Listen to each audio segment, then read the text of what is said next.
أعوذ بالله من الشيطان الرجيم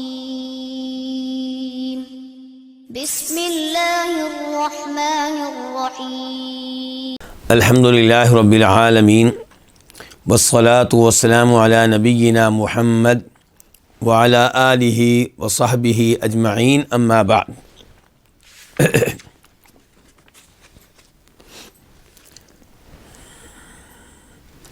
کتاب الفوائد، امام ابن القیم رحمہ اللہ کی عظیم الشان تالیف، جس میں انہوں نے طرح طرح کے فوائد جمع کر دیے ہیں، اور اس کتاب کا آج درس ہم شروع کریں گے صفحہ نمبر 95 سے 95، اس ایڈیشن کے مطابق جس کی تحقیق کی ہے شیخ عزیر شمس رحمہ اللہ نے، اور جو دوسرا ایڈیشن ہے کتاب کا جس کی تحقیق کی ہے ڈاکٹر عبدالباسط مشہدانی نے، اس کے اعتبار سے آج ہے صفحہ نمبر 137۔ فرماتے ہیں امام صاحب، شراب الہوی حلو ولکنہ یورث الشرق، خواہشات کا مشروب میٹھا ہے، خواہشات کو انسان پورا کرے تو بڑا مزہ آتا ہے، بڑی لذت محسوس کرتا ہے۔ شراب پینے لگتا ہے اپنی دل کی خواہش کو پورا کرنے کے لیے تو اسے مزہ آتا ہے، کسی غیر عورت کے ساتھ ناجائز گفتگو کرتے ہوئے اسے مزہ آتا ہے، غیبتیں کرتے ہوئے اپنے مسلمان بھائیوں کی بڑا مزہ آتا ہے، اپنے مسلمان بھائیوں کا مذاق اڑاتے ہوئے بڑا مزہ آتا ہے۔ تو شراب الہوی حلو، خواہشات کا مشروب بہت میٹھا ہے، لیکن مسئلہ یہ ہے کہ انجام اچھا نہیں ہے۔ ایسے مشروب پینے کا انجام اچھا نہیں ہوتا۔ وَلَكِنَّهُ يُورِثُ الشَّرَقَ، لیکن یہ سبب بنتا ہے کس چیز کا؟ اچھو لگنے کا۔ اچھو لگنا سمجھتے ہیں نا؟ یعنی کہ آپ کو چیز کھا پی رہے ہیں اور اچانک کوئی چیز اٹک گئی سانس کی نالی میں، اور اب آپ کے لیے سانس لینا مشکل ہو رہا ہے، اس کو کیا کہتے ہیں؟ الشرق عربی میں۔ تو وہ مشروب جس کی وجہ سے بعد میں یہ مسائل پیدا ہوں تو وہ مشروب اچھا مشروب نہیں ہے۔ کوئی بھی عقل مند انسان ایسے مشروب کے قریب نہیں جائے گا، وہ جتنا بھی مزیدار ہو، جتنا بھی میٹھا ہو، جس کی وجہ سے بعد میں ایسے مسائل پیدا ہوں۔ تو یہی صورتحال ہے اپنی خواہشات پہ چلنے کی۔ اگر انسان اپنی خواہشات کے سامنے بند نہیں باندھتا، جو دل کہتا ہے فوراً اس پہ عمل کرتا ہے، جو دل مانگتا ہے وہ اس کو دیتا ہے، تو ایسے آدمی کا انجام اچھا نہیں ہوگا۔ ان خواہشات کو پورا کرتے رہیں گے، آخر میں عذاب کا سامنا کرنا پڑے گا۔ وہ عذاب قبر میں بھی ہو سکتا ہے، قبر سے پہلے بھی ہو سکتا ہے، اور جہنم کی شکل میں بھی ہو سکتا ہے۔ تو اس لیے ان مشروبات سے بچیے جن مشروبات کو پینے کا انجام برا ہے، یعنی کہ ان خواہشات کو پورا کرنے سے بچیے جن کی وجہ سے بعد میں عذاب کا سامنا کرنا پڑ سکتا ہے۔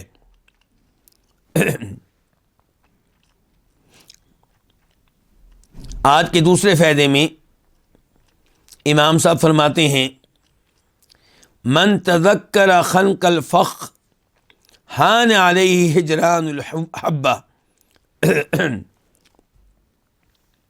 الفخ کس کو کہتے ہیں؟ جال کو۔ شکار کرنے کے لیے جال لگایا جاتا ہے اس کو کیا کہتے ہیں؟ الفخ۔ خنق گلا گھونٹنا، رحمک اللہ۔ ہانا آسان ہوا، ہجران چھوڑ دینا، نظر انداز کر دینا۔ الحبہ کس کو کہتے ہیں؟ دانے کو۔ اس دوسرے فائدے میں امام صاحب نے انسان کو تشبیہ دی ہے کس کے ساتھ؟ پرندے کے ساتھ۔ شکاری کیا کرتا ہے؟ جال لگاتا ہے. کس کو شکار کرنے کے لیے؟ پرندے کو. اب پرندے کو کیا نظر آئے گا؟ دانا. اگر دانے کو کھانے کے لیے جائے گا تو پھنس جائے گا. انجام کیا ہوگا؟ موت. انجام کیا ہوگا؟ اس کو ذبح کیا جائے گا. تو عقل مندی کیا ہے کہ کیا کرے؟ دانے کو نظر انداز کر دے، دانے کی لالچ میں نہ آئے.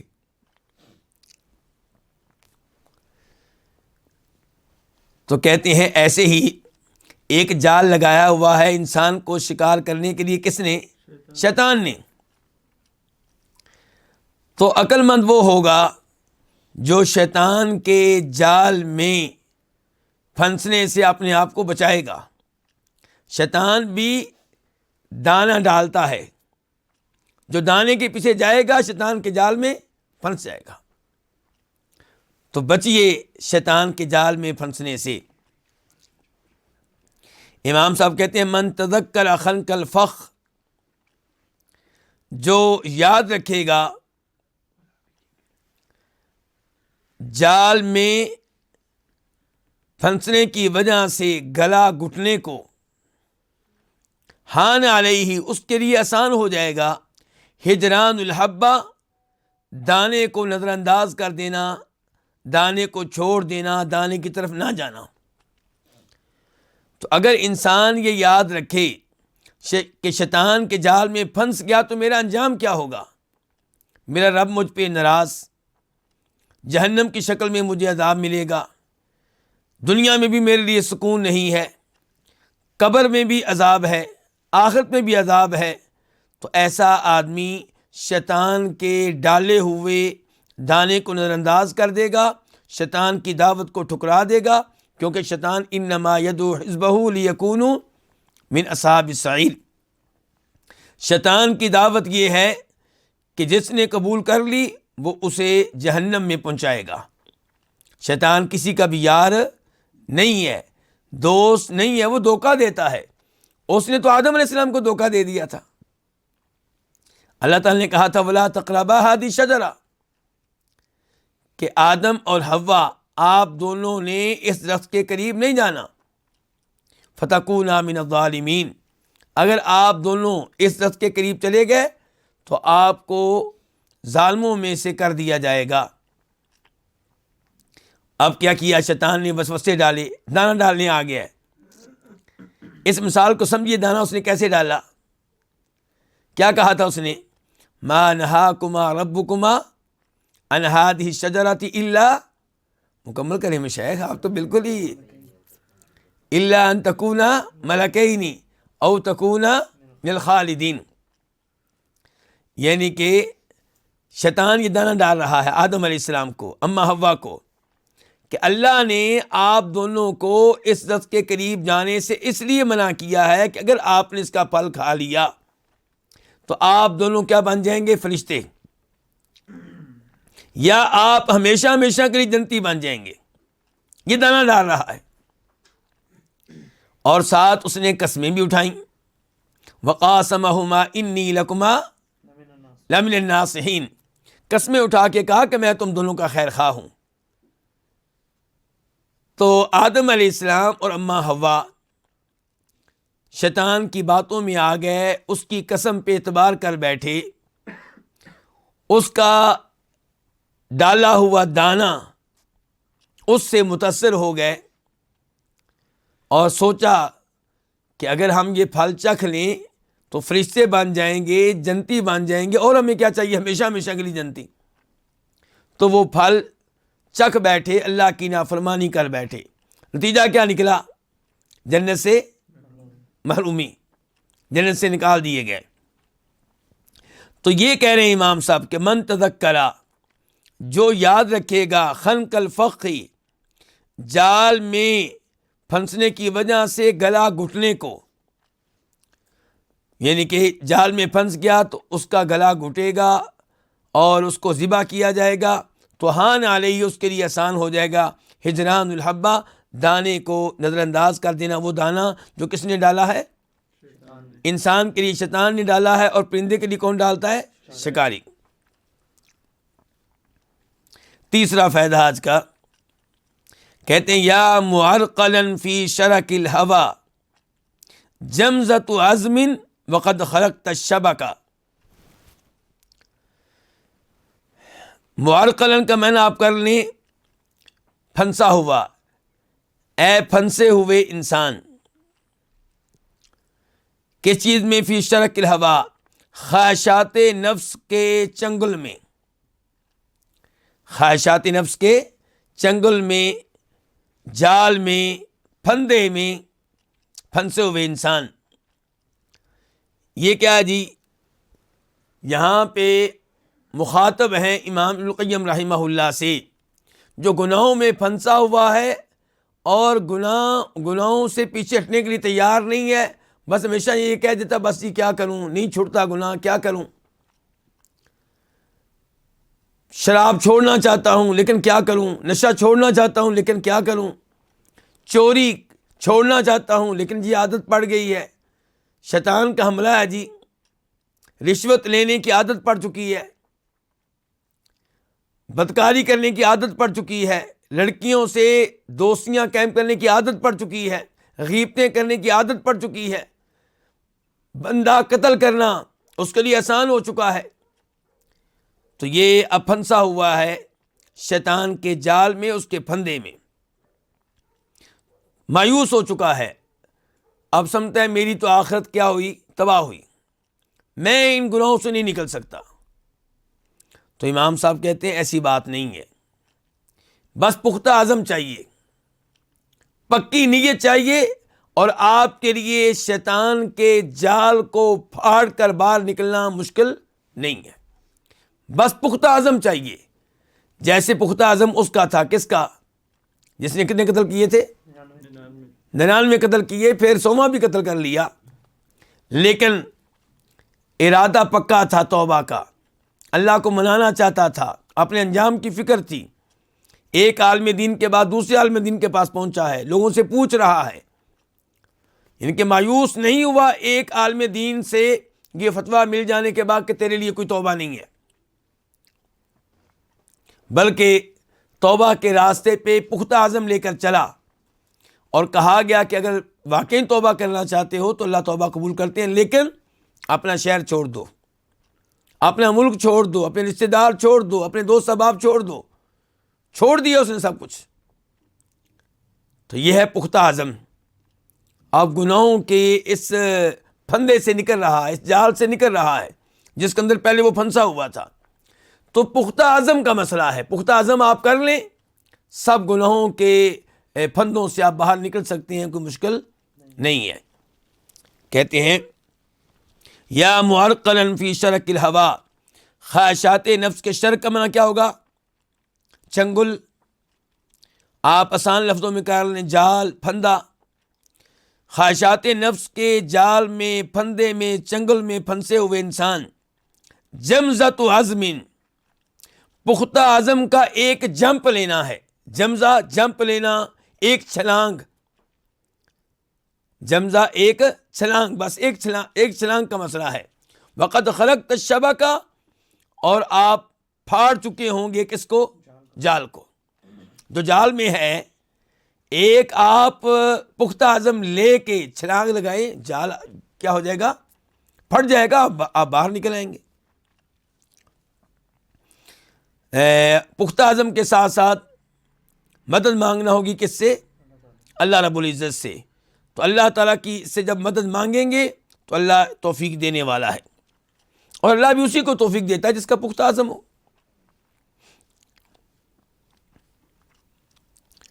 آج کا چوتھا فائدہ، اس میں کہتے ہیں لا بد من نفوذ القدر فاجنح للسلم، تقدیر نافذ ہو کر رہتی ہے، تقدیر کا لکھا ہوا کوئی ٹال نہیں سکتا۔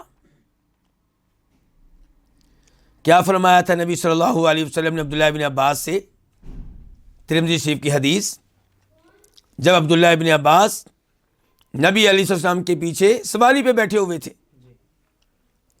تو آخر میں کیا کہا تھا کہ یہ بات جان لو، وَاعْلَمْ أَنَّ الْأُمَّةَ لَوِ اجْتَمَعَتْ عَلَىٰ أَن يَنفَعُوكَ بِشَيْءٍ لَمْ يَنفَعُوكَ إِلَّا بِشَيْءٍ قد کتبہ اللہ لک، کہ اگر ساری دنیا اس بات پہ اتفاق کر لے کہ تجھے کوئی فائدہ دینا ہے، نہیں دے سکیں گے سوائے اس فائدے کے جو اللہ نے تقدیر میں لکھ دیا تمہارے لیے۔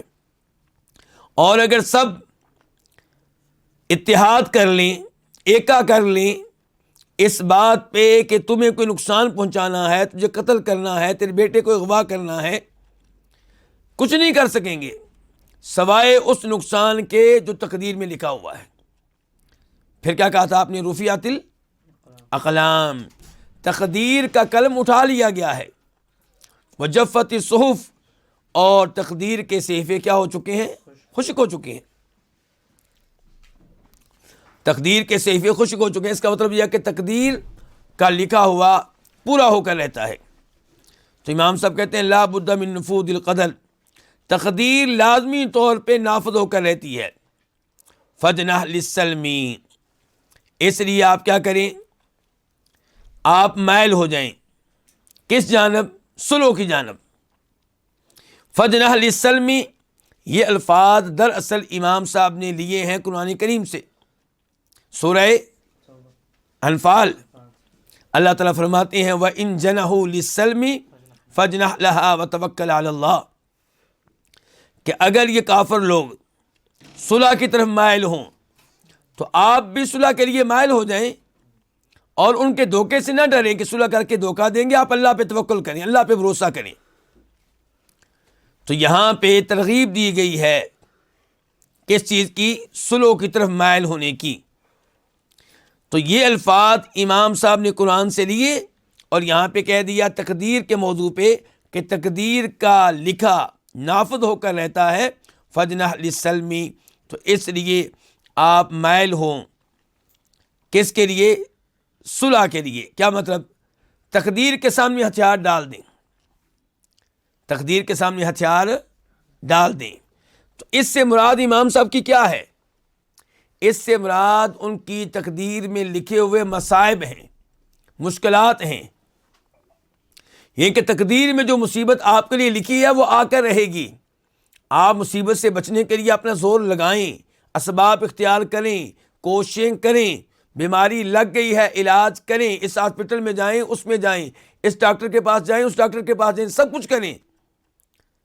نتیجہ آخر میں یہ نکلا کہ آپ بیٹے کی زندگی کو نہیں بچا سکے، نتیجہ یہ نکلا کہ آپ بیگم کی زندگی کو نہیں بچا سکے۔ اب کیا کرنا ہے؟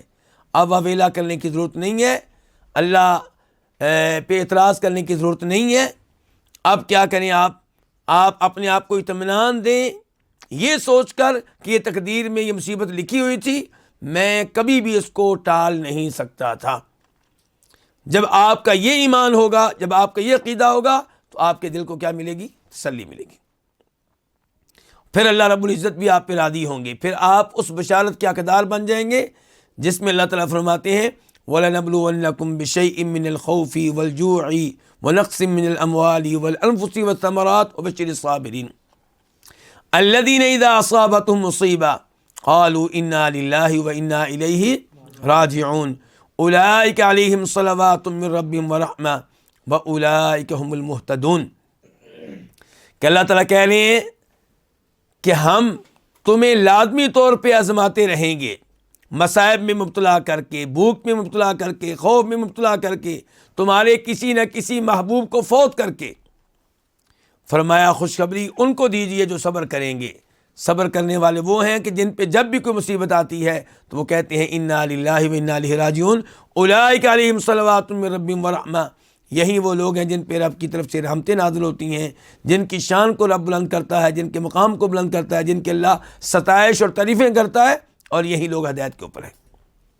تو یہ ہے تقدیر کے سامنے ہتھیار ڈال دیے، مان لیا، صبر کیا، اجر و ثواب ملے گا، مقام و مرتبہ بڑھے گا۔ اگر واویلا کریں گے، اعتراض کریں گے تو کیا کر لیں گے؟ آپ کچھ نہیں کر سکیں گے۔ تو اس لیے تقدیر پہ ایمان لانا، تقدیر کو تسلیم کر لینا، اسی میں انسان کے لیے بھلائی ہے۔ لیکن اس سے پہلے آپ اسباب اختیار کریں۔ جب تک نقصان ہو نہیں جاتا، نقصان سے بچنے کے لیے آپ جو زور لگا سکتے ہیں لگائیں، شرعی حدود میں رہ کے۔ بلکہ یہاں سے یہ نقطہ بھی ذہن میں آ گیا کہ جب آپ تقدیر پہ ایمان رکھتے ہیں تو مصیبت سے بچنے کے لیے غیر شرعی طریقہ کیوں اختیار کریں؟ آج کل ہمارے اردو بولنے والے بھائیوں میں کسی کے گھر میں اگر مسئلہ پیدا ہو جائے جادو کا، مسئلہ پیدا ہو جائے جنوں کا، تو علاج کے لیے وہ ہر جگہ جانے کے لیے تیار ہے. اس کو شفا چاہیے جیسے بھی ملے، چاہے آپ اسے کسی قبر پہ لے جائیں، چاہے آپ اس سے مطالبہ کریں کہ چادر چڑھاؤ کسی قبر پہ، چاہے آپ اس سے مطالبہ کریں کہ بکرا ذبح کرو کسی قبر کے نام پہ، سب کچھ کرتا چلا جائے گا. جی میرے بیٹے کو شفا مل جائے، مجھ سے اس کی تکلیف دیکھی نہیں جاتی، میری بیٹی کو شفا مل جائے، مجھ سے اس کی تکلیف نہیں دیکھی جاتی. لیکن جس کا تقدیر پہ ایمان ہوگا وہ کیا کہے گا؟ وہ کہے گا جائز اسباب اختیار کروں گا، علاج کروں گا، غیر شرعی طریقہ اختیار نہیں کروں گا. اگر اس کی جان بچنی ہوئی تو بچ جائے گی، اگر تقدیر میں لکھا ہے کہ اس نے فوت ہونا ہے تو میں نہیں بچا سکوں گا. تو یہ ہے امام صاحب کا کہنا کہ لا بد من نفوذ القدر، تقدیر لازمی طور پہ نافذ ہو کر رہتی ہے. فجنح للسلم، اس لیے آپ صلح کی طرف کیا ہو جائیں؟ مائل ہو جائیں. اس کے بعد فرماتے ہیں امام صاحب آج کے فائدہ نمبر 5 میں کہ للہ ملک السماوات والارض، آسمان و زمین کی بادشاہت کس کے لیے ہے؟ اللہ کے لیے. اللہ ہی مالک ہے آسمان و زمین کی ایک ایک چیز کا، اور وحدہ لا شریک ہے. اس بادشاہت میں اس کا کوئی شریک نہیں ہے، وہ اکیلا ہی مالک ہر چیز کا. وَاسْتَقْرَضَ مِنْكَ حَبَّةً، اور اس نے تو اس سے ایک دانے قرض کا مطالبہ کیا. کیوں جی؟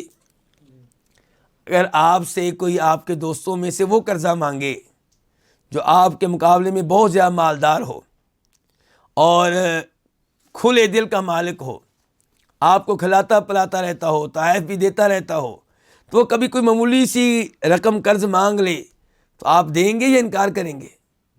خوشی سے دیں گے. قرض دینے کو اپنے لیے کیا سمجھیں گے؟ اعزاز سمجھیں گے. یار مجھ سے اس نے قرض مانگا ہے، مجھے اور کیا چاہیے. اور آپ کو یہ بھی پتا ہے کہ میں نے اس کو قرض دیا تو نقصان میں نہیں رہوں گا، گھاٹے میں نہیں رہوں گا. تو یہاں پہ اللہ جو آسمان و زمین کا بادشاہ ہے، وَاسْتَقْرَضَ مِنْكَ حَبَّةً، اور اس نے آسمان و زمین کا بادشاہ ہونے کے باوجود تجھ سے قرض مانگا ہے، وہ بھی حبتن، ایک دانہ، ایک دانہ بس. حالانکہ جو تیری گندم ہے، تیرا مال ہے، وہ دیا بھی اسی نے ہے، دینے والا بھی وہی اپنے دیے ہوئے میں سے بطور قرض، یہ بھی اہم بات ہے، بطور قرض مانگ رہا ہے ایک دانہ. فَبَخِلْتَ بِهَا، تو آپ نے اس میں کنجوسی سے کام لیا. کس میں؟ اس دانے میں. یہاں پہ تو آپ کو خوشی خوشی سے دینا چاہیے تھا. اس کا اعلان ہے سورہ تغابن آیت نمبر 17 ان تقرضوا اللہ قرضا حسنا یضاعف لکم ویغفر لکم واللہ شکور حلیم، کہ اگر تم اللہ کو قرض دو گے قرض حسنا تو وہ اس قرض کو تمہارے لیے بڑھا دے گا، تمہیں سود دے گا. ہمیں سود لینے کا بہت شوق ہے اور اللہ نے اس کو حرام قرار دیا. اللہ کہتا ہے مجھ سے سود لو، میں سود دینے کے لیے تیار ہوں. ایک دانہ دو گے تمہاری نیت کے مطابق ممکن ہے اسے میں تبدیل کر دوں کتنے دانوں میں؟ الذین ينفقون اموالهم فی سبیل اللہ کمثل حبۃ انبتت سبع سنابل فی کل سنبلۃ 100 حبۃ واللہ یضاعف لمن یشاء. اللہ کی پیشکش ہے کہ ایک دانے کو 10 میں تبدیل کر دے گا، اور ممکن ہے کہ 100 میں تبدیل کر دے، اور ممکن ہے کہ اس سے بھی زیادہ دے. تو جب ایسی عظیم ذات کے ساتھ معاملہ کرنا ہے، ڈیلنگ کرنی ہے، تو یہاں پہ تو بڑی خوشی سے قرض دینا چاہیے. تو اس میں ترغیب ہے کس چیز کی؟ اللہ کی راہ میں خرچ کرنے کی. اور اللہ کی راہ میں خرچ کیا ہوا ضائع نہیں جائے گا. آپ ایسے خرچ کریں جیسے نبی علیہ السلام کیا کرتے تھے. کیا کہتے ہیں عبداللہ ابن عباس کہ آپ علیہ السلام تمام لوگوں میں سب سے بڑھ کر اللہ کی راہ میں خرچ کرنے والے تھے، سب سے زیادہ سخاوت کرنے والے تھے. لیکن جب رمضان آتا اور رمضان میں آپ کی ملاقاتیں شروع ہو جاتی تھیں جناب جبریل علیہ السلام سے، تو آپ تیز آندھی سے زیادہ تیز رفتاری کے ساتھ اللہ کی راہ میں خرچ کرنے والے ہوتے تھے۔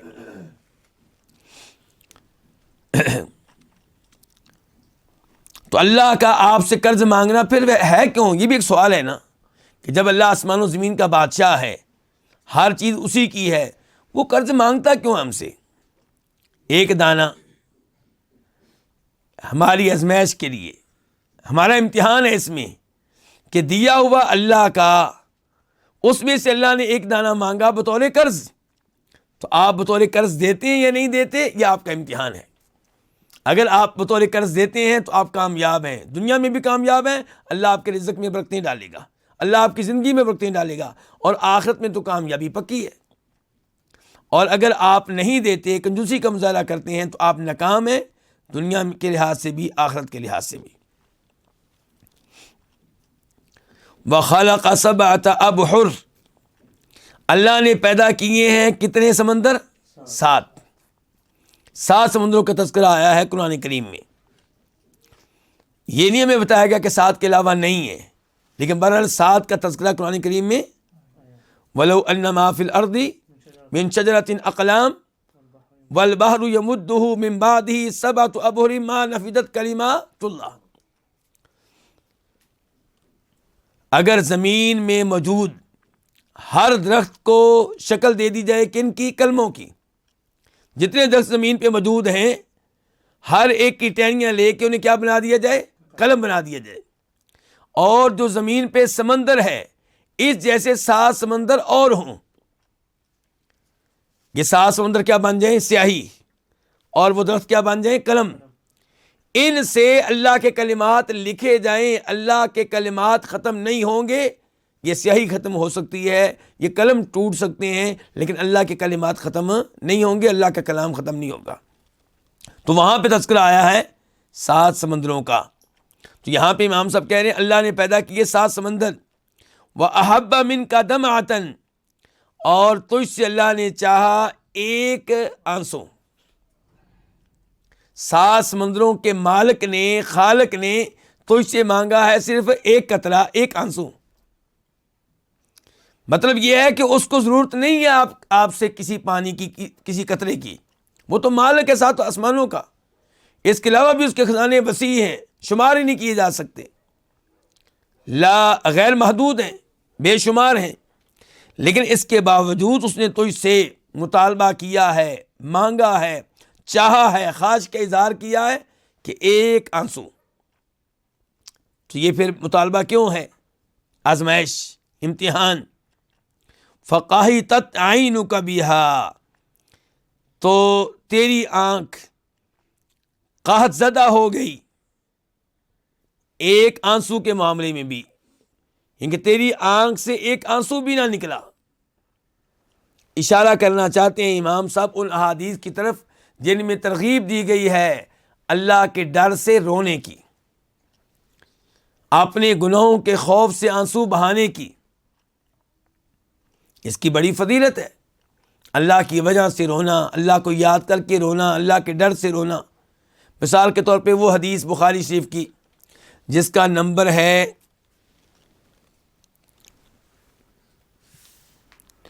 7 لوگ جن کو اللہ تعالیٰ اپنے عرش کے سائے میں جگہ دے گا، بخاری میں اس کا نمبر ہے 660، 660۔ وہ 7 لوگ جن کو اللہ تعالیٰ روز قیامت اپنے عرش کے سائے میں جگہ دے گا، جب اللہ کے سائے کے علاوہ کوئی سایہ نہیں ہوگا۔ تو اس میں ایک آدمی کون سا ہے؟ وَرَجُلٌ ذَكَرَ اللَّهَ خَالِيًا، وہ آدمی جس نے اللہ تعالیٰ کو یاد کیا جب کہ وہ تنہا تھا، تنہائی میں بیٹھ کے اللہ کو یاد کیا، جہاں ریاکاری کا کوئی خطرہ نہیں ہے۔ فَفَاضَتْ عَيْنَاهُ، اللہ کو یاد کرتے کرتے، اللہ کے ناموں کو یاد کرتے کرتے، اللہ کی صفات کو یاد کرتے کرتے، اللہ کی نعمتوں کو یاد کرتے کرتے، اللہ کی عظمت کو یاد کرتے کرتے اس کی آنکھوں سے آنسو نکل آئے۔ یہ آنسو اللہ کے ہاں کتنے قیمتی ہیں، اللہ تعالیٰ ان کو کتنا پسند کرتے ہیں کہ ان 2 آنسوؤں کی وجہ سے اللہ تعالیٰ اسے عرش کے سائے میں جگہ دیں گے، جب اللہ کے سائے کے علاوہ کوئی سایہ نہیں ہوگا۔ دوسری جانب وہ حدیث جسے امام ترمذی روایت کرتے ہیں اور نمبر ہے 1633 1633، اور امام احمد روایت کرتے ہیں اپنی مسند میں، نمبر ہے 1560 10560۔ مسند احمد میں اس حدیث کے الفاظ کچھ یوں ہیں کہ لا یلج النار احد بکا من خشیت اللہ حتی یعود اللبن فی الضرع، کہ وہ شخص جو اللہ کے ڈر سے رو پڑا، اللہ کے خوف سے رو پڑا، وہ جہنم کی آگ میں داخل نہیں ہوگا۔ جہنم کی آگ سے بچ گیا اللہ کے ڈر سے رونے کی وجہ سے، آنکھوں سے آنسو نکلنے کی وجہ سے۔ ہاں ایک شکل ہے اس کے جہنم کی آگ میں داخل ہونے کی، وہ شکل یہ ہے کہ اگر کسی بھینس یا بکری کا دودھ جو دھو لیا گیا ہے، نکال لیا گیا، اگر اس کے تھن میں واپس چلا جائے تو پھر یہ بھی جہنم میں داخل ہو جائے گا۔ کیوں جی یہ ممکن ہے؟ یہ ممکن نہیں ہے کہ بھینس سے جو دودھ نکالا گیا ہے اس کے تھنوں میں واپس چلا جائے، بکری کا جو دودھ نکالا گیا ہے اس کے تھنوں میں واپس چلا جائے۔ ایسے ہی یہ ممکن نہیں ہے کہ وہ آدمی جو اللہ کے ڈر سے رو پڑے اسے جہنم کی آگ میں ڈالا جائے، یہ ممکن نہیں ہے۔ کیوں کیا اس نے؟ اللہ کے خوف سے، اللہ کے ڈر سے اس کے آنکھوں سے آنسو نکلے۔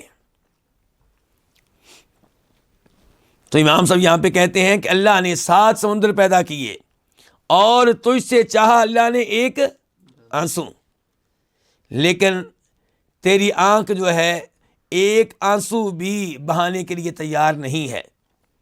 اور نبی علیہ الصلوۃ والسلام کی احادیث سے بھی ترغیب یہ ملتی ہے کہ انسان روئے زیادہ ہنسے کم۔ جی پڑھیں فَلْيَضْحَكُوا قَلِيلًا وَلْيَبْكُوا كَثِيرًا۔ اللہ تعالیٰ فرماتے ہیں سورہ توبہ میں کہ ان لوگوں کو زیادہ رونا چاہیے، ہنسنا کم چاہیے۔ تو اللہ رب العزت کے ڈر سے انسان روئے، اپنے گناہوں کو یاد کر کے انسان روئے۔ ہنسنا کوئی گناہ نہیں ہے، لیکن ہنسنے پہ زور نہیں ہونا چاہیے، زور کس پہ؟ رونے پہ۔ اور آج ہم ان مجالس میں جانے کو پسند کرتے ہیں جن مجالس میں ہنسایا جائے۔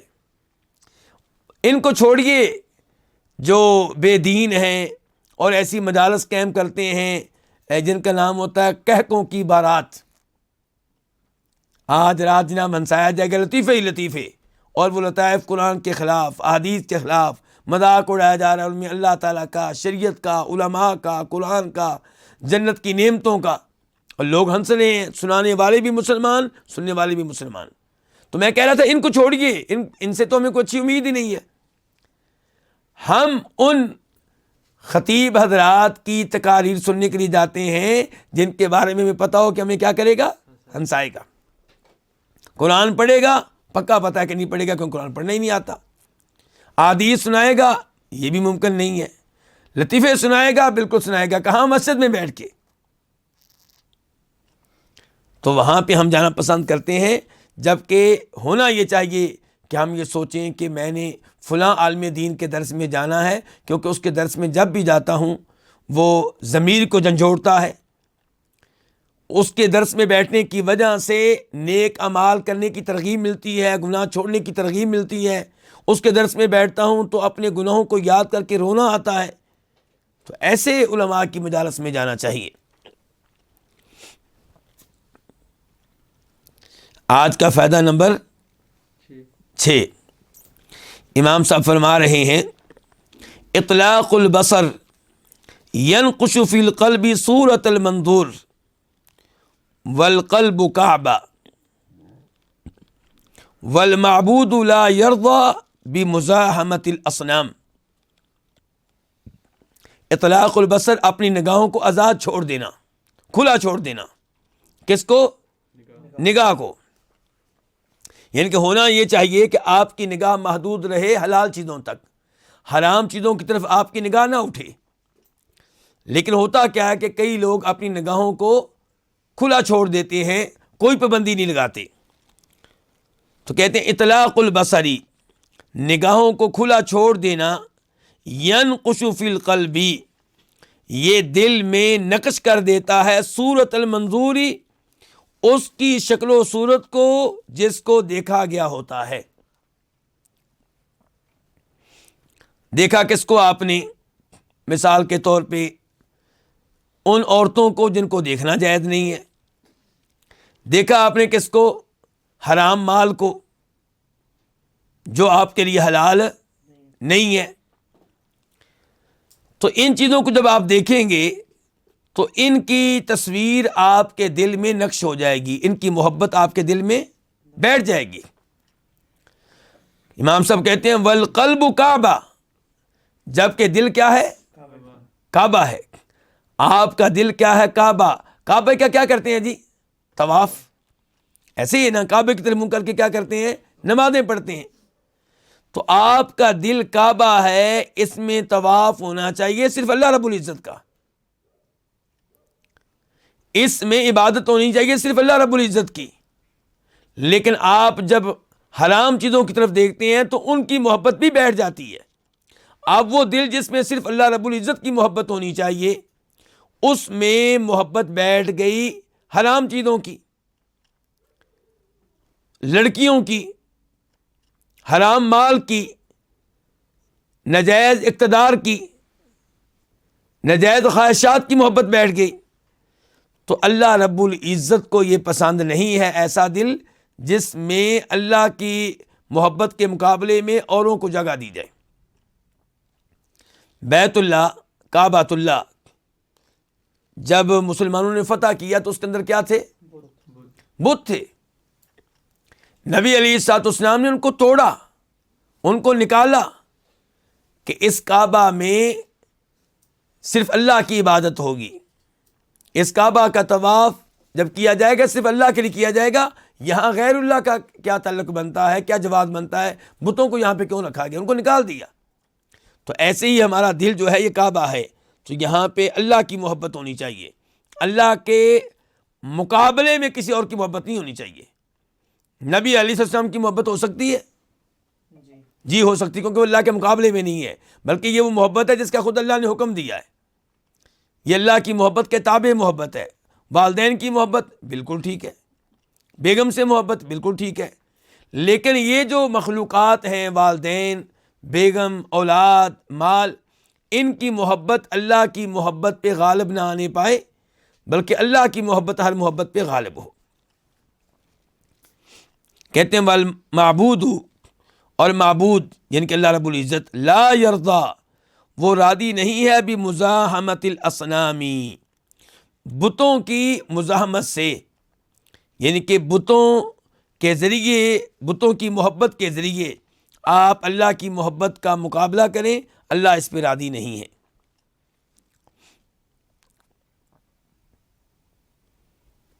آج کا فائدہ نمبر 7، امام صاحب فرماتے ہیں لذات الدنیا کسوداء وقد غلبت علیک والحور العین یعجبن من سوء اختیارک علیہن. دنیا کی لذتیں کالی عورت کی طرح ہیں، دنیا کی لذتیں کالی عورت کی طرح ہیں، جب کہ وہ تجھ پہ غالب آ چکی ہے. آپ پہ غلبہ کس کا ہو چکا ہے؟ کالی عورت کا. تو دنیا کی لذتیں اس کالی عورت کی طرح ہیں جو آپ پہ غالب آ چکی ہو. اور الحور العین، حوریں جو ہیں انہیں تعجب ہو رہا ہے آپ کے برے اختیار پہ. برا اختیار جو آپ نے کیا ہے، کالی عورت کو اختیار کر لیا، کن کے مقابلے میں؟ حوروں کے مقابلے میں. حوریں بھی حیران ہیں کہ عجیب آدمی ہے یہ، ہمیں چھوڑ کے اس کالی عورت کو صرف پسند کر لیا. الحور العین کیا معنی ہوتا ہے الحور العین کا؟ الحور جمع ہے کس کی؟ حورا کی. اور عین جمع ہے کس کی؟ عیناء کی.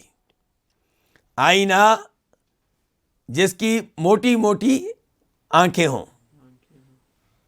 اور حور وہ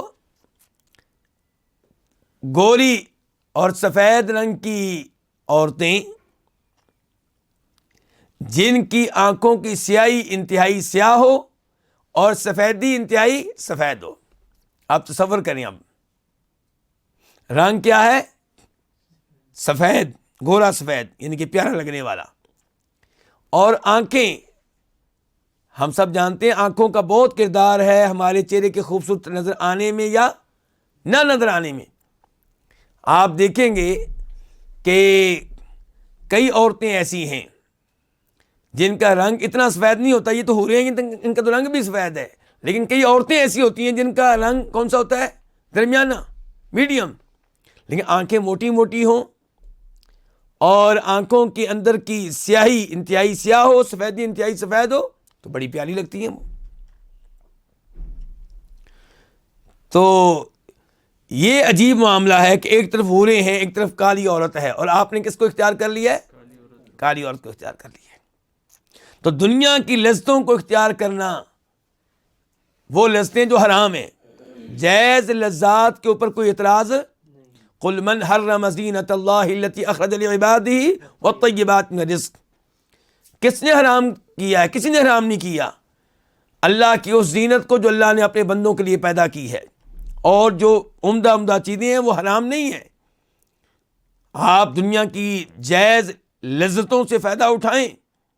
نبی علیہ السلام نے بھی فائدہ اٹھایا، صحابہ کرام نے اٹھایا. کیا آپ شہد استعمال کرتے تھے کہ نہیں کرتے تھے؟ یہ دنیا کی لذت ہے. اللہ نے عورتوں سے شادیاں کرنے کی اجازت دی تو آپ نے شادیاں کی، ان سے آپ تعلقات قائم کرتے تھے. دودھ آپ پیتے تھے، کھجوریں آپ کھاتے تھے. تو دنیا کی جائز جو لذتیں ہیں ان سے آپ فائدہ اٹھائیں، اس پہ کوئی اعتراض نہیں ہے. لیکن وہ لذتیں جو حرام ہیں، جن سے فائدہ اٹھانے کی اجازت نہیں ہے، ان سے فائدہ اٹھائیں گے تو یاد رکھیں کہ یہ ایسے ہی ہے جیسے آپ کسی کالی عورت کو پسند کر لیں خوبصورت حوروں کے مقابلے میں.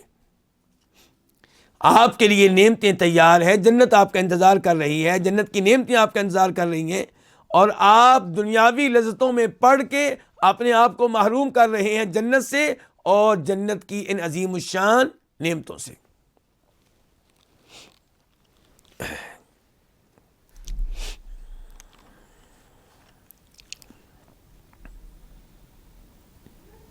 اچھا، پھر معاملہ کیا ہے اصل میں؟ ایسا ہوا کیوں؟ اب سوال یہ پیدا ہوتا ہے کہ جب ایک طرف حوریں ہیں، خوبصورت ترین عورتیں ہیں، تو انسان ان کو نظر انداز کر کے کالی عورت کو اختیار کیوں کر لیتا ہے؟ اس کو کیوں اپنا لیتا ہے؟ وجہ کیا ہے؟ کہتے ہیں غیر ان زوبات الہوا. زوبا کا مطلب کیا ہے؟ آندھی، طوفان، بگولا. بگولا سمجھتے ہیں کس کو کہتے ہیں؟ یعنی کہ وہ گول ہوا وہ ہوا جس کے اندر گرد و غبار بھی ہوتا ہے اور گول ایسے گھوم رہی ہوتی ہے، اس کو کیا کہتے ہیں؟ بگولا. ہوا کا معنی آپ جانتے ہیں خواہشات نفس. تو امام صاحب کہتے ہیں لیکن خواہشات نفس کا بگولا، خواہشات نفس کی آندھی، اذا ثارت، جب وہ چلتی ہے، جب وہ بڑکتی ہے، جب وہ چلتی ہے، تو صفت، وہ کیا کرتی ہے؟ خاک اڑا کر داخل کر دیتی ہے فی عین البصیرہ، بصیرت کی آنکھ میں. تو پھر کیا نتیجہ کیا نکلتا ہے؟ فخفیت الجادہ. الجادہ کس کو کہتے ہیں؟ مین راستہ، بڑا راستہ جس کے اوپر لوگ چلتے ہیں، مین سڑک، مین راستہ. تو یہاں پہ مراد کیا ہے؟ صراط مستقیم، وہ راستہ جو جنت میں لے جانے والا ہے، وہ راستہ جو اللہ کی طرف لے جانے والا ہے، توحید کا راستہ، سنتوں کا راستہ، نیکیوں کا راستہ. تو کہتے ہیں کہ مسئلہ یہ ہے کہ جب خواہشات نفس کا بگولا یا خواہشات نفس کی آندھی جب چلتی ہے تو وہ خاک اڑا کے داخل کر دیتی ہے بصیرت والی آنکھ میں، تو پھر وہ راستہ مخفی ہو جاتا ہے. کون سا؟ مین راستہ، صراط مستقیم. تو یہ ہے نقصان خواہشات نفس پہ چلنے کا. خواہشات نفس کے مطابق اگر انسان زندگی گزارے تو وہ اندھا ہو جاتا ہے. کیا ہو جاتا ہے؟ اندھا ہو جاتا ہے. خواہشات نفس میں جو گرد و غبار ہوتا ہے وہ اس کی آنکھوں کے سامنے پڑ جاتا ہے. اب اسے صراط مستقیم نظر ہی نہیں آتا, اسے جنت کا راستہ نظر ہی نہیں آتا.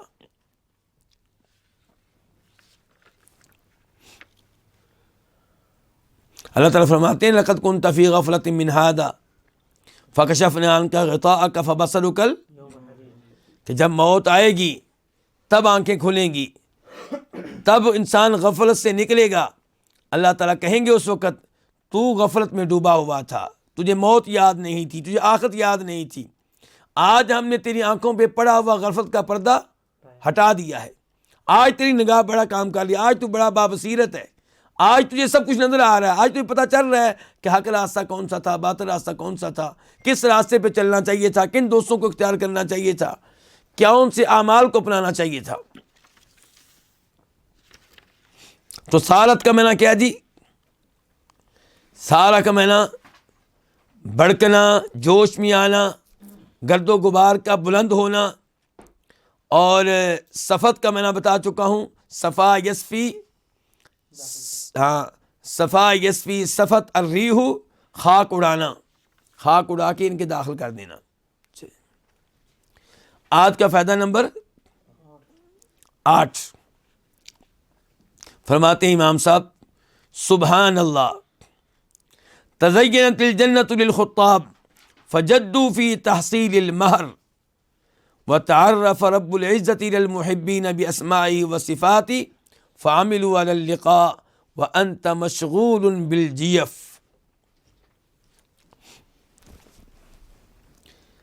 پہلے تو تزینت کا معنی کیا؟ مزین ہو گئی, بن سنور گئی, میک اپ کر کے تیار ہو گئی, سامنے آ گئی. خطاب نکاح کا پیغام بھیجنے والے, نکاح کا پیغام بھیجنے والے. اس میں آگے لفظ کیا آ رہا ہے؟ ایک جیف, جیف جیفت ان کی جمع ہے, کس کو کہتے ہیں؟ مردار کو.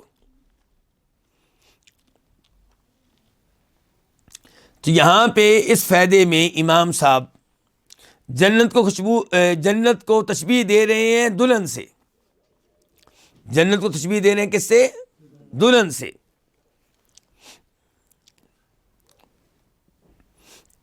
اور آغاز کیا سبحان اللہ کہنے سے. سبحان اللہ کا ویسے تو لفظی معنی ہوتا ہے کہ میں اللہ کی پاکیزگی بیان کرتا ہوں, میں اعلان کرتا ہوں کہ اللہ ہر عیب سے پاک ہے.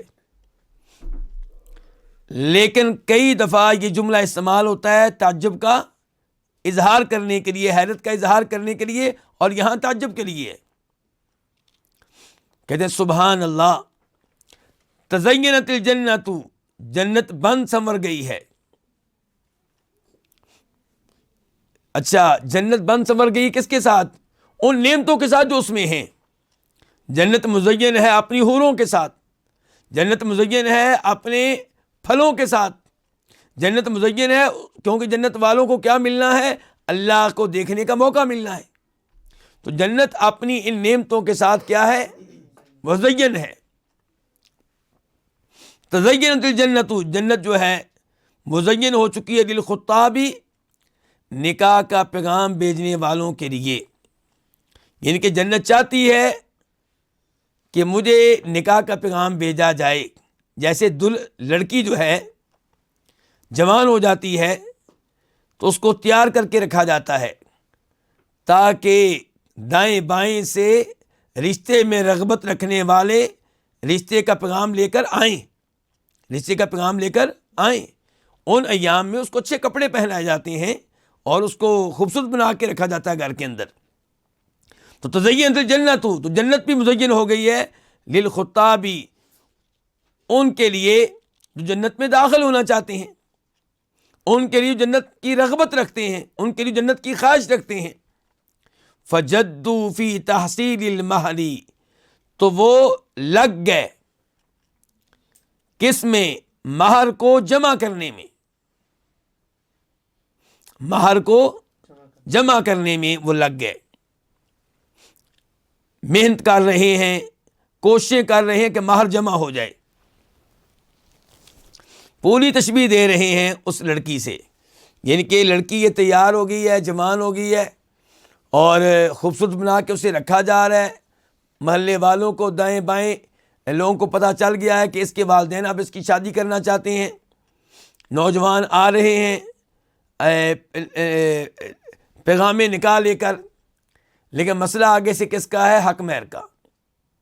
بتایا گیا جناب حق مہر تھوڑا نہیں ہے، مثال کے طور پہ 10 لاکھ روپیہ ہے۔ اب لڑکے، بہت سے لڑکے ہیں جو اس لڑکی سے شادی کرنا چاہتے ہیں، لیکن مسئلہ کس کا ہے؟ حق مہر کا۔ اتنا حق مہر ادا کرنا آسان نہیں ہے، لیکن لڑکی اتنی پیاری ہے کہ نوجوان جو ہے ان کے منہ میں کیا آ رہا ہے؟ پانی آ رہا ہے۔ تو وہ جناب حق مہر جمع کر رہے ہیں، محنت مزدوری کر رہے ہیں، جاب کر رہے ہیں، کاروبار کر رہے ہیں، کہیں سے قرضہ بھی مانگ رہے ہیں۔ چیز اتنی پیاری ہے، لڑکی اتنی پیاری ہے، ان کو پتہ ہے کہ ٹھیک ہے یہ ساری محنتیں بھول جائیں گی جب یہ لڑکی ہمارے گھر میں آ جائے گی۔ تو یہی صورتحال ہے، بلکہ اس سے کہیں زیادہ اچھی چیز کیا ہے؟ جنت ہے۔ دلہن کا جنت سے کوئی مقابلہ ہی نہیں ہے، لیکن چونکہ جنت ہم نے دیکھی نہیں ہے اس لیے امام صاحب ہمارے سامنے دلہن کو پیش کر رہے ہیں کہ دلہنیں تو آپ نے دیکھی ہوئی ہیں،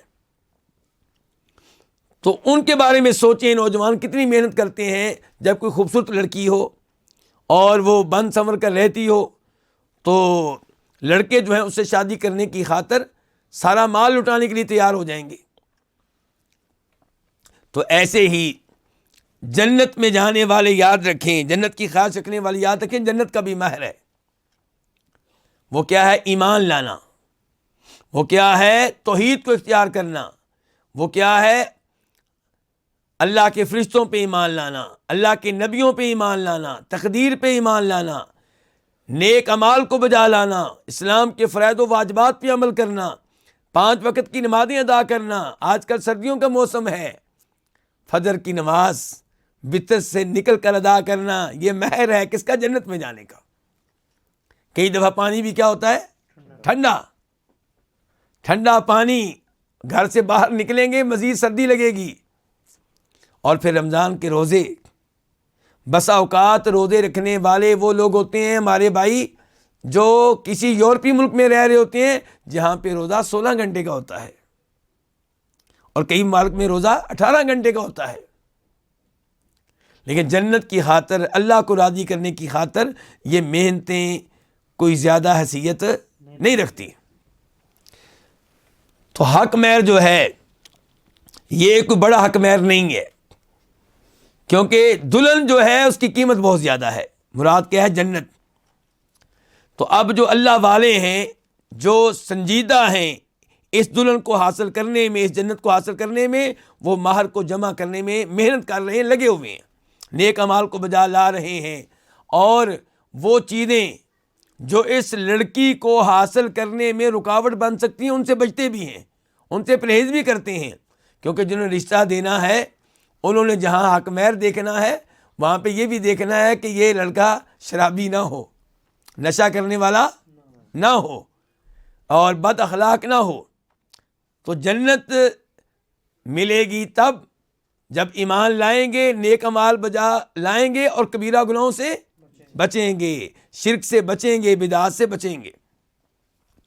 وَتَعَرَّفَ رَبُّ الْعِزَّةِ إِلَى الْمُحِبِّينَ بِأَسْمَائِهِ وَصِفَاتِهِ، اور متعارف ہوا، تعرفہ متعارف ہو، یعنی کہ اپنا تعارف کرایا اللہ تعالیٰ نے۔ وَتَعَرَّفَ متعارف ہوا رب العزت، اللہ رب العزت متعارف ہوا، اللہ نے اپنا تعارف کرایا کن کو؟ الی المحبین، محبت کرنے والوں کو۔ اللہ نے محبت کرنے والوں کو اپنا تعارف کرایا کس کے ذریعے؟ بِأَسْمَائِهِ، اپنے ناموں کے ذریعے اور اپنی صفات کے ذریعے۔ اللہ نے اپنے نام بتا کر اور اپنے اوصاف، اپنی صفات، اپنی خوبیاں، اپنے کمالات بتا کر اللہ نے اپنا تعارف پیش کر دیا محبت کرنے والوں کے سامنے۔ فَعَمِلُوا عَلَى اللِّقَاءِ، تو انہوں نے ملاقات کرنے کے لیے اعمال کرنا شروع کر دیے۔ یعنی کہ جب ان کو پتہ چلا کہ ہمارا رب یہ عظیم رب ہے جس کی یہ صفات ہیں، جس کی یہ نام ہے، تو ان میں شوق پیدا ہوا ایسے رب کو دیکھنے کا، ایسے رب سے ملاقات کرنے کا۔ تو اب اللہ سے ملاقات آسان نہیں ہے۔ اللہ سے ملاقات کرنے کے لیے، اللہ کو دیکھنے کے لیے کیا کرنا پڑے گا؟ جنت میں جانا پڑے گا، اور جنت میں جانے کے لیے کیا کرنا پڑے گا؟ ایمان، نیک اعمال، کبیرہ گناہوں سے بچنا۔ تو اب لوگ جو ہیں وہ لگ گئے ہیں، جو سنجیدہ ہیں، جو اللہ کے قدردان ہیں، جو اللہ سے سچی محبت کرنے والے ہیں، وہ محنتیں کر رہے ہیں، نمازیں پڑھ رہے ہیں۔ مثال کے طور پہ ایک حدیث سے پتہ چلتا ہے کہ اگر کوئی اللہ تعالیٰ کو دیکھنا چاہتا ہے تو وہ کون سی 2 نمازوں کی پابندی کرے؟ نماز فجر کی اور نماز عصر کی۔ فرمایا اس نماز کی جو سورج نکلنے سے پہلے ہے، اور اس نماز کی پابندی کرو جو سورج غروب ہونے سے پہلے ہے، یعنی کہ فجر اور عصر کی نمازیں۔ تو یہ اعمال، یہ محنتیں کام آئیں گی، جنت ملے گی، اور پھر اللہ سے ملاقات ہوگی۔ اللہ رب العزت ہمیں ان میں سے بنائے جو اللہ تعالیٰ کو دیکھنے کا اعزاز حاصل کریں گے۔ وجوہ یومئذ ناظرہ الی ربہا ناظرہ، اس دن کئی چہرے تر و تازہ ہوں گے، اپنے رب کو دیکھ رہے ہوں گے۔ لیکن امام صاحب کہتے ہیں لوگ تو لگ گئے جنت کو حاصل کرنے میں، محنتیں کر رہے ہیں، جنت کا مہر جو ہے جمع کر رہے ہیں، اللہ رب العزت کو دیکھنے کے لیے بھی محنتیں کر رہے ہیں۔ تو سنا، تو کیا کر رہا ہے؟ فرمایا وَأَنْتَ مَشْغُولٌ بِالْجِيَفِ، تو مشغول ہے مرداروں کے ساتھ، تو مردار کے ساتھ لگا ہوا ہے۔ اور مردار سے مراد کیا ہے؟ خواہشات نفس۔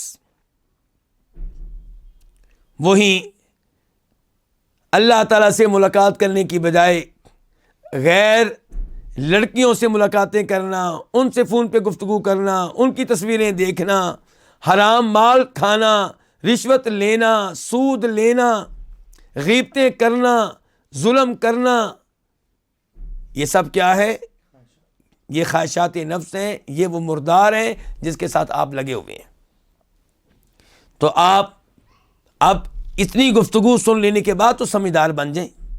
امام صاحب کا مطلب یہ کہ اب تو آپ سمجھدار بن جائیں، اس مردار کو چھوڑ دیں، اور آپ بھی ان نوجوانوں کی طرح محنت کریں جو محنت کر رہے ہیں جنت کو پانے کے لیے اور اللہ تعالیٰ کا دیدار کرنے کے لیے۔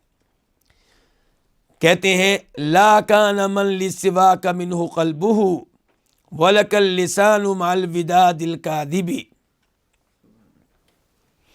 کانا کا معنی کیا ہے؟ وجیدہ، یعنی کہ کانا تاما ہے، ناقصہ نہیں ہے۔ نہ رہے وہ، اس کے رہنے کا کیا فائدہ، اس کے وجود کا کیا فائدہ؟ نہ رہے وہ جس کے دل میں جگہ ہے تیرے غیر کے لیے۔ شاعر کس کو مخاطب کر رہا ہے؟ اللہ رب العزت کو۔ اللہ تعالیٰ کو مخاطب کر کے شاعر کہہ رہا ہے کہ وہ نہ رہے جس کے دل میں تیرے غیر کے لیے جگہ ہے۔ تو اس دل میں جگہ ساری کس کے لیے ہونی چاہیے؟ اللہ تعالیٰ کے لیے۔ وَلَكَ اللِّسَانُ مَعَ الْوِدَادِ الْكَاذِبِ، اور تیرے لیے زبان ہے، دل میں جگہ کسی اور کے لیے، اور تیرے لیے زبان ہے مع الوداد الکاذبی، جھوٹی محبت کے ساتھ۔ الوداد محبت، تو یعنی کہ اللہ سے محبت کے جھوٹے نعرے نہیں چلیں گے، اللہ سے محبت کے جھوٹے نعرے نہیں چلیں گے۔ اللہ سے محبت کو ثابت کر کے دکھائیں اور اپنے دل کو خالی کر دیں غیر اللہ کی محبت سے۔ دل میں محبت چھائی ہوئی ہو اللہ رب العزت کی، اور اللہ تعالیٰ کی محبت کے بعد دل میں محبت ہو ان کے لیے جن سے محبت کی اللہ رب العزت اجازت دے، جن سے محبت کرنے سے اللہ کی محبت پہ فرق نہ پڑے، بلکہ جن سے محبت کرنے سے دل میں اللہ کی محبت بڑھے، اللہ کی محبت میں کیا ہو؟ اضافہ ہو۔ آج کے درس کا یہیں پہ اختتام کرتے ہیں۔ اللہ رب العزت سے دعا ہے کہ اللہ تعالیٰ ہمیں ان فوائد سے فائدہ اٹھانے کی توفیق عنایت فرمائے، اور اللہ تعالیٰ ہمیں سنجیدگی کے ساتھ جنت کی تیاری کرنے کی توفیق دے، اور اپنے ان بندوں میں شامل کرے جو اللہ رب العزت سے ملنے کے لیے، اللہ کا دیدار کرنے کے لیے نمازوں کی پابندی کرتے ہیں، نیک اعمال بجا لاتے ہیں، کبیرہ گناہوں سے بچتے ہیں۔ اللہ تعالی ہمیں محفوظ رکھے۔ وصلی اللہ تعالی علی نبینا محمد وعلی آلہ وصحبہ اجمعین۔